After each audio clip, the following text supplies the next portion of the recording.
Guys, good morning. Welcome back sa aking YouTube channel. For today's video, check natin ang 2024 Honda City 1.5 RS CVT Platinum White Pearl. So guys, ito yung top of the line variant ng ating Honda City. Ang kanyang price is 1,148,000 pesos kasi premium color siya. So tour ko na kayo ngayon guys sa ating featured unit for today. So ito ang kanyang front portion. So, yung front portion nga pala ng Honda City RS natin, may pagka resemblance na or similar siya doon sa 10th gen na Honda Civic. So, naka LED headlights na tayo with daytime running lights. Then, LED ng ating fog lamps. Then, RS front grille. So, napaka-sporty ng ating harap. At the same time, kung na-notice nyo, may naka-emboss or naka-usle doon sa ating lower front bumper. Then dito sa ano naman, baba naka carbon finish. Yan. Then yung ating garnish dito sa taas is glossy black. Yan. Kasi sa lower variants naka-chrome sila. Yan. So pakita ko lang ulit yung front portion natin. Ang ganda talaga. Pag nakita nyo siya ng personal, mapapawaw talaga kayo. So, regarding naman sa engine, 1.5 CVT or 7-speed automatic, then 121 horsepower and 145 Newton meters of torque. Front wheel drive, tapos double overhead cam na siya. So, napaka-powerful ng ating engine and fuel efficient. Yan. Then, tour ko naman kayo ngayon sa side. So ito yung kanyang view sa side. So dito naman sa ating gulong, so nakano tayo 16-inch alloy wheels. Tapos ventilated disc ang ating brake sa harap. Yan. Tapos MacPherson ang ating suspension sa front. Ground clearance is 134 mm. Then pag RS pala guys, meron siyang side skirt para mas ma-emphasize niya yung pagka-sporty look ng ating unit. Then sa side mirror naman, door integrated na siya. Then glossy black ang ating side mirror cover with side turning lights na. Yan. Then the good thing about sa door integrated na side mirrors, iwas blind spot. Mas malawak ang scope ng view mo pag magdadrive ka. Yun yung advantage talaga. Then body color, ating door handles with smart entry na rin siya guys. Then sa likod naman, naka drum brake tayo. Ayan. Then sa bubong naman or sa taas, naka glossy black shark fin antenna na tayo. Then ito ang kanyang back portion. Sa back portion naman guys, naka LED tail lights na tayo. So it's more on pa horizontal ang kanyang ang kanyang position. Then meron tayong RS emblem. Ang RS emblem nga pala ngayon ng Honda City RS, kumbaga nagkaroon siya ng changes sa shape compared dun sa mga unang RS emblem natin. Yan. Then meron tayong duck type, glossy black spoiler. Ayan. Tapos meron na rin tayong reverse camera. Then dito naman sa sa car diffuser, carbon type na rin. Yan, naka-emboss na rin yung bumper natin sa likod. Mapapansin niyo ayan. Ang ganda. Lalo na yung platinum white pearl. Parang napaka-genuine ng kulay pag nakita nyo siya ng personal. Ayan. Then tour ko naman kayo ngayon sa compartment. So sa compartment, wala tayong dapat ikabahala kasi napaka-spacious ng ating compartment. So 519 liters of cargo space. Isa sa mga best assets ng ating mga sedan or Honda City. Even though kahit yung mga previous model, maluluwag talaga ang compartment natin. Ayan. Then, spare tire is donut type. Ayan. Tapos nandito yung ano niya, tools, jack, and floor mat. So, open unit nga pala to guys. So, kung naghahanap kayo ng Honda City RS na white, comment lang kayo sa comment section. Yan. Then pakita ko na may driver side. Yan. So kung mapapansin nyo or makikita nyo dun sa screen, napaka sporty talaga na itsura niya.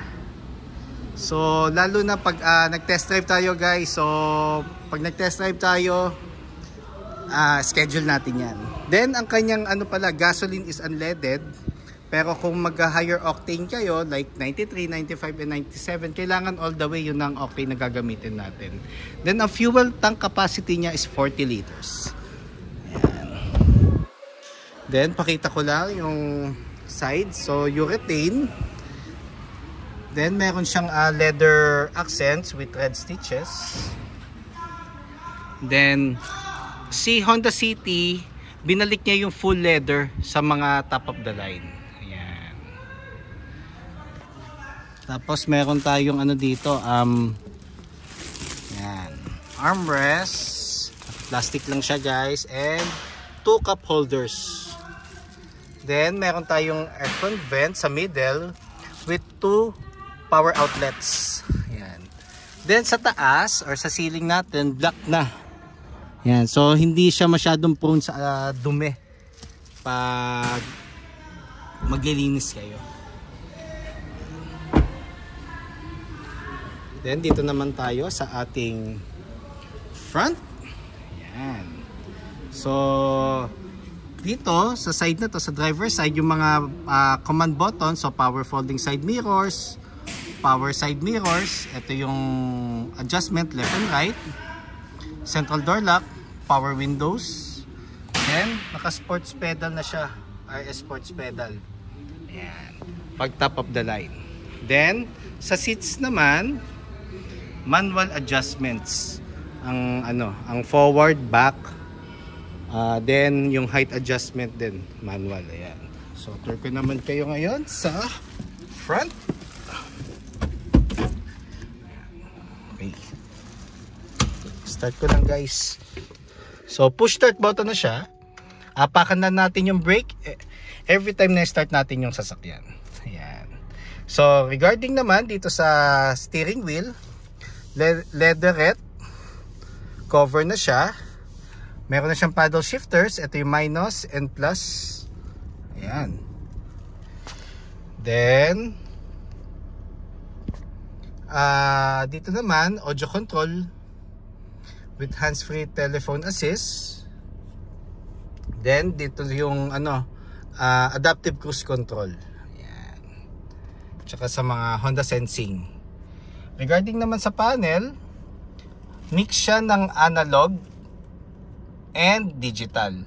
So guys nga pala, pag nag-avail kayo ng Honda City, any variant, ang digital panel natin is colored na. So yun yung ano niya, plus factor pag naka Honda Sensing na yung unit mo. Ayan.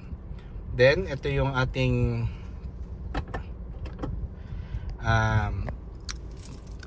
entertainment unit. So touchscreen audio unit na siya with Apple CarPlay and Android Auto Ready. Then ito yung ating aircon buttons. So ito yung ventilation, ito yung thermostat, ito yung fan. So ito yung off naman. So meron tayo dito power outlet sa baba.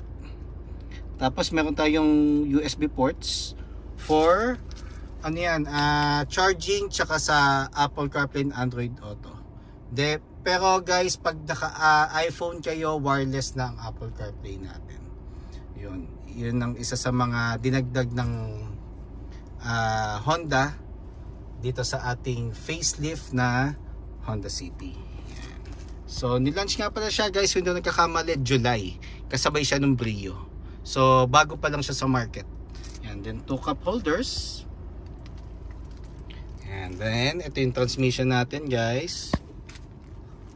So meron tayong icon button, Then park, reverse, neutral, drive, and sports mode. So meron na rin siyang illumination light dito sa mga transmission natin. The same time, pag nagda-drive tayo, meron naman siyang gear indicator dito sa panel. Para kung gusto niyo na makita kung anong gear kayo, lalo na pag nagpa-paddle shift kayo. Yun, kung anong speed siya. Kasi pag nag-paddle shift ka, hanggang 7 speed siya. Yan. Then yung dashboard natin guys, ito, leather. Then meron siyang maroon accent and red stitches dito sa baba. Ito yung glove box natin guys. Yan. Yan. Ito yung map light. Yun. So guys, sa ating mga bank partners dyan,